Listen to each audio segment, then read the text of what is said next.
काही लोकांचं बोलणं एवढं गोड असतं की असं वाटतं की त्या व्यक्तीने बोल अशा स्वभावाची बरेच लोक असतात. असेच एक मुलगा शहरामधून गावी काही कामानिमित्त येत असे आणि त्याचं बोलणं एवढं मधुर होतं, गोड होतं की लोक त्याला थांबवून थांबवून त्याच्याशी बोलत थांबायचे.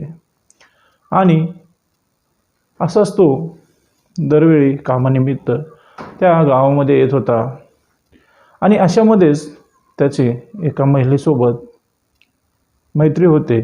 त्या महिलेला त्याचं बोलणं, त्याचा स्वभाव आवडतो आणि ती महिला त्याच्या प्रेमात पडते. आणि असं होतं की त्या महिलेसोबतच त्या महिलेची मुलगीसुद्धा त्याच्या प्रेमात पडते. आणि इथूनच एक घटना घडते आणि ही घटना अशी घडते की ऐकल्यानंतर तुम्हीसुद्धा बोलाल की असं नको होतं व्हायला. तर मित्रांनो, ही घटना आहे उत्तर प्रदेशमधील गोरखपूर या जिल्ह्यातील कॅम्पियरगंज पोलीस स्टेशनच्या हद्दीतील एक महिला काही कामानिमित्त बाहेर गेलेली होती आणि ती जेव्हा घरी येते तेव्हा ती बघते की तिच्या मुलीने गळफास लावून आत्महत्या केलेली आहे. तिने स्वतःच्या ओढणीने पंख्याला गळफास लावून घेतलेला आहे आणि हे बघून ती खूप आरडाओरडा करते आणि रडू लागते. तिचा आरडाओरडा ऐकून शेजारी पाजारी सर्वजण गोळा होतात आणि त्याच्यातूनच कोणीतरी पोलीस स्टेशनला फोन करतो. पोलीस स्टेशनला फोन केल्यानंतर पोलीसवाले येतात आणि ती बॉडी ताब्यात घेतात. आणि त्या मुलीचे जे पालक आहेत, म्हणजे तिचा जो वडील आहे तो मुंबईमध्ये राहतो आणि तो येईपर्यंत तिची बॉडी तशीच ठेवलेली असते. आणि जेव्हा त्या मुलीचे वडील जेव्हा येतात तेव्हा ते पोलिसांना सांगतात की हिला कुणीतरी मारून टाकलेलं आहे, ह्याची चौकशी व्हावी.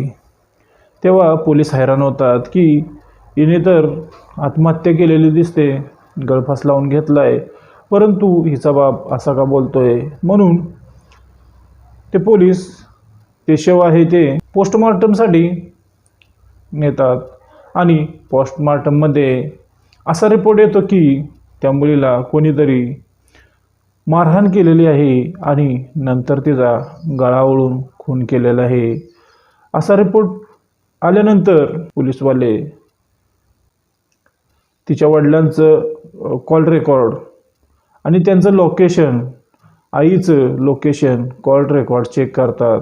वडिलांचं लोकेशन मुंबईत दाखवतं, वडील इकडे तिकडे आलेले गेलेले दिसत नाहीत, त्यामुळे ते वडिलांवर संशय न घेता आईची चौकशी करतात. आईची चौकशी करताना त्या चौकशी दरम्यान अशी एक गोष्ट निदर्शनात येते की एक व्यक्ती शहरामधून आपल्या जनावरांना चारा नेण्यासाठी ह्या गावामध्ये येत होता आणि तो पहिल्यांदा ह्याच घरामध्ये चारा नेण्यासाठी आला होता. आणि त्या व्यक्तीचं नाव आहे सुनील गौंड.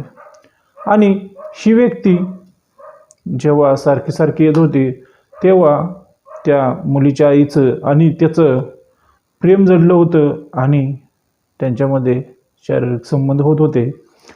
हे जेव्हा पोलीस स्टेशनला माहिती होतं तेव्हा पोलीसवाले त्या सुनील गौंडला ताब्यात घेतात आणि त्याला प्रेमाने विचारतात की तू स्वतःहून सांगतोय की आमच्या पद्धतीने माहिती काढून घेऊ. तेव्हा तो सर्व काही सांगू लागतो. तो सांगतो की मी जेव्हा पण चारा न्यायला येत होतो तेव्हा ज्या आईशी आणि माझे संबंध जुळले आणि नंतर जेव्हा ह्या मुलीलासुद्धा माझा स्वभाव, माझं बोलणं आवडू लागलं तेव्हा ह्या मुलीने स्वतःहून मला ते सांगितलं. आणि जेव्हा मुलगी घरी नसेल तेव्हा मी आईसोबत संबंध प्रस्थापित करायचो आणि आई नसेल तेव्हा मला मुलगी बोलवून घेत होते. आणि असेच काही दिवस गेले आणि एक दिवस मला तिने सांगितलं की माझं पोट जास्तच वाढत चाललेलं आहे आणि मला थकल्यासुद्धा थकल्यासारखं सुद्धा वाटतंय. तर मला संशय आला की ती गरोदर आहे आणि ती मला बोलू लागली की आपण लग्न करूया. तेव्हा त्या मुलीला माहिती नसतं की ह्याचे माझ्यासोबतच माझ्या आईसोबतही संबंध आहेत आणि ही गोष्ट दोघींनाही माहीत होईल म्हणून तो तिला तात्पुरतं आश्वासन देतो आणि निघून जातो. आणि थोड्या दिवसांनी तिची आई एक दुःखद घटना घडलेली असते त्या दुःखामध्ये सहभागी होण्यासाठी जाते. तेव्हा तो जो सुनील गौंड आहे तो त्याच्या मित्राला सोबत घेऊन तिच्या घरी येतो. तो त्याला बाहेरच थांबवतो आणि तो 1-2 तास तिच्याशी संबंध ठेवतो आणि नंतर तो तिची चुंडरी घेतो आणि पंख्याला बांधतो. ती विचारते त्याला की तू हे काय करतोयस. तेव्हा तो सांगतो.